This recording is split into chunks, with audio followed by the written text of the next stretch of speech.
നമസ്കാരം, എല്ലാവർക്കും നവഗ്രഹ ആസ്ട്രോ റിസർച്ച് സെന്ററിന്റെ പുതിയൊരു അധ്യായത്തിലേക്ക് സ്വാഗതം.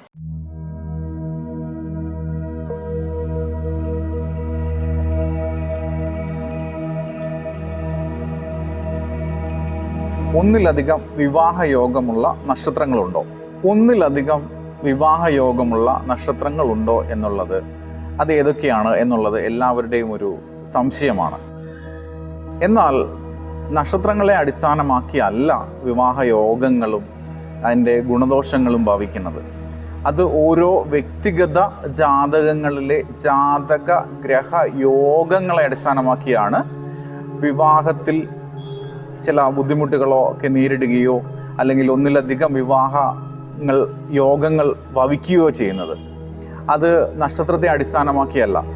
ഏതെങ്കിലും നക്ഷത്ര ജാതകർക്ക് ഒന്നിലധികം വിവാഹയോഗങ്ങളുണ്ട് എങ്കിൽ അതേ നക്ഷത്രത്തിൽ വരുന്ന എല്ലാവർക്കും അങ്ങനെ ഭവിക്കേണ്ടതല്ലേ? എന്നാൽ ഇത് വ്യക്തിഗത ജാതക ഗ്രഹയോഗത്തെ അടിസ്ഥാനമാക്കിയാണ്. അത് എന്തൊക്കെ യോഗങ്ങളാണ് എന്നുള്ളത് അടിസ്ഥാന പ്രമാണ ഗ്രന്ഥങ്ങളിൽ വ്യക്തമാക്കിയിട്ടുണ്ട്.